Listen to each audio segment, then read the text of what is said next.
We're here again with Pastor David Syme, and we've just been talking about what makes a successful missionary. And David, you mentioned one of the points that you made was adaptation to culture. How important is that? And can you give us some examples of what that means to adapt to a culture in the mission field? Okay. Well, first of all, maybe I should start by reiterating that adapting to a culture isn't taking the whole culture on board and trying to be an African or an Asian or a South American or what have you. Did you see that whilst you're there? Did Yes, did you try that yourself? No, we didn't. I mean, somehow I think that because we were so naive, we didn't understand all of those things. We could see it later. And after we had adapted to that particular culture in that part of Oromia, it was then when we went to other places, we saw some people who were trying to, dress like, eat like, totally. I mean, Ethiopian food is beautiful and we even eat it now. Yes. My wife cooks it. But, the realities are it isn't about becoming. You can't become. They are they and we are we. Saying it's energy, not... It's about recognizing and accepting the culture in which you are and therefore adapting the way in which you approach how to do things and the kind of questions that you ask. I can give you very quickly a modern example. Please. In my retirement years, I became, after I left ADRA, retired from ADRA after 40 years, and I took up consulting and I did a lot of work for faith-based organisations, not only, but also for the Australian government and what have you. And part of that was evaluating, going out to look at projects in various countries of the world and actually evaluating them. And this is a really good modern example is we are time bound in our Western lives. Time is money. So consultants go out and they go out to a field and they arrive in a community, let us say, somewhere or other. And so, we've got a questionnaire here. We need to get going because we've got to go to another community and another community. Let's get going. Question number 1. Number 2, number 3. And the people have had so much of that they actually know what to tell the consultant, which isn't the reality. And so I gradually, using the experience of some of the things I'm going to talk about in a minute, but using those experiences, I used to say to them, we're going to visit less places. I'm going to spend longer. And the first 45 minutes of our questioning and what have you is simply sharing with each other our story. I'm married, I have a wife, here's a picture on my, of my children. They will talk about, how long the community's been there, general stuff.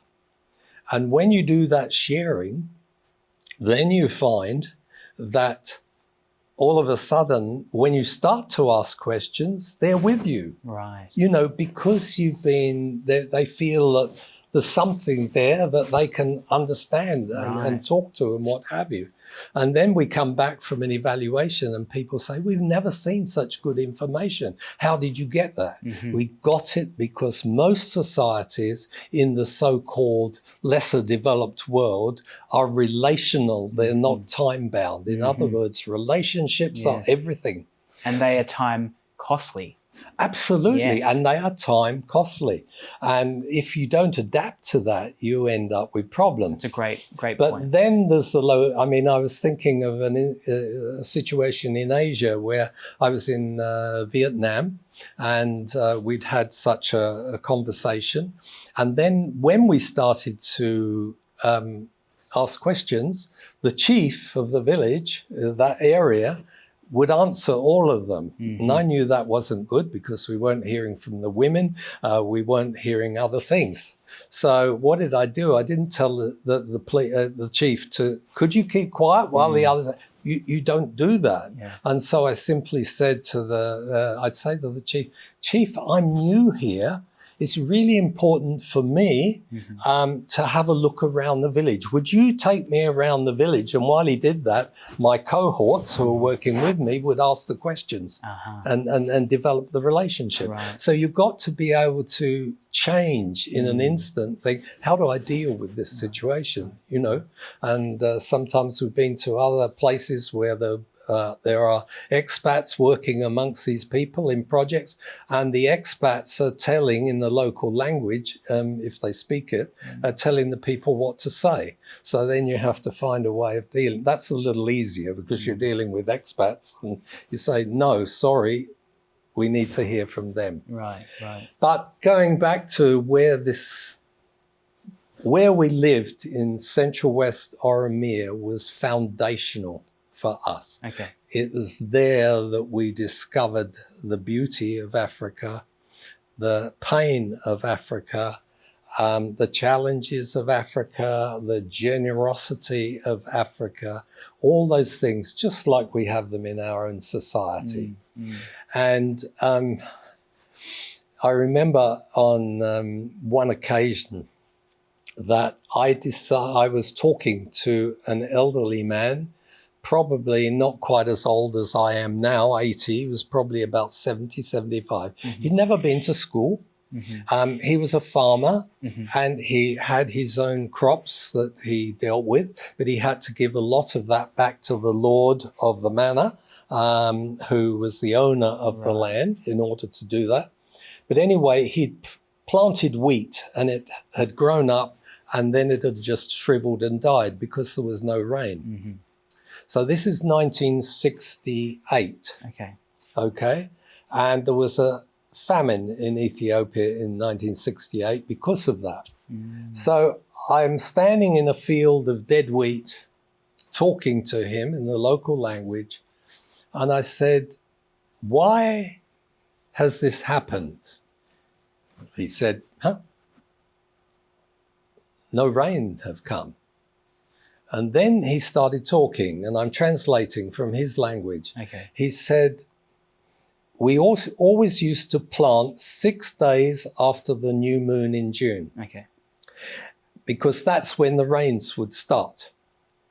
And he said, we would have a celebration after the new moon, and then we would plant. And he said, we had no problem. So I said, so what changed it? And Africa, particularly the older generation, are very reflective. And I could see him standing there and deciding what to say. And he said, and again, I'm translating from his language. And he said, it all started to change when those big birds started flying in the sky, leaving their feathers behind. And, you know, I'm thinking to myself, what is he saying? But I looked up and here was a plane flying across the sky, with a jet stream, a vapor trail behind it. To him, it was a bird. And in fact, the word in Amharic is ndegi, which means bird. So for him, here is a man with no education, and we would say no wisdom, but here is a man in 1968 aligning the reason for the lack of rain to environmental pollution and the ozone layer. And even in 1968, very few scientists were even talking about it. It was an emerging science at that moment. And here this man is stating this in his language. And I said, wow, this man has wisdom. He isn't just an uneducated farmer who's struggling to there. He's got a knowledge about survival. He's got knowledge about the environment and what have you. And this is still true today. You can't write off people and say, oh, they're just ignorant. They're not ignorant. They've got their own wisdom. This same man, I always like to try things. My father said to me, David, there's always a way of doing things and you have to experiment. So there was plenty of land on the mission station and I wanted to plough some of it, but I wanted to plough it myself with two oxen. So I went down to the market and I bought the 2 biggest oxen I could find, bought them back, got the local ironsmith to make a plough out of metal, and then got the yoke made with some olive wood, and I was all set with a whip to do it. And the morning I got up very early and I had, with difficulty, yoked the oxen together, and I had my whip, looked around and found the whole village community was there. They say in Africa you are never alone, and it's true. And it's wonderful. And so they're all standing there watching this white man trying to plow for the first time. Yes. So I cracked the whip and the 2 big oxen took off, and one went left, the other went right and broke the yoke. And I'm standing there with the yoke and my whip and watching the local people who internally are laughing their heads off, but are so polite that they wouldn't show it. And finally, this same man I'd talked to before came over to me and he said, Hakim, word for doctor, Hakim, you've got a problem. I said, I know, Atunugi, I have a problem, but what is the problem? He said, you should have bought 1 old oxen and 1 new oxen. He said, both these oxen have their own idea of how to plough.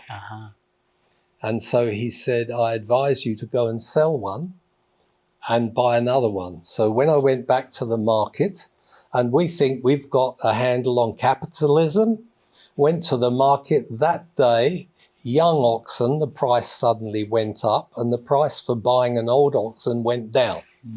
So local people know how to make a dollar, and fair enough.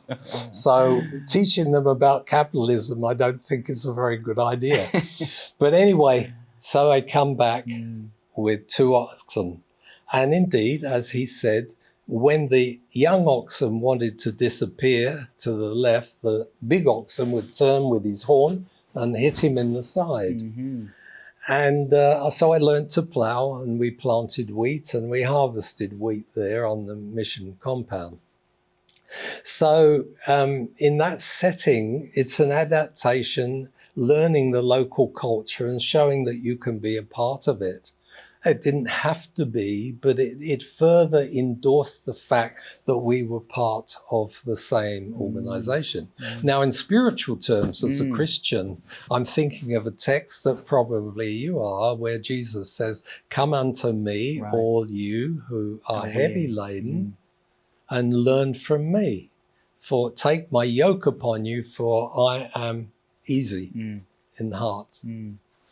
And it's exactly what they were talking there. So ever since that time, when I read that text in the Bible, I think of that instant there and I think, wow, I have Jesus beside me walking life's furrows.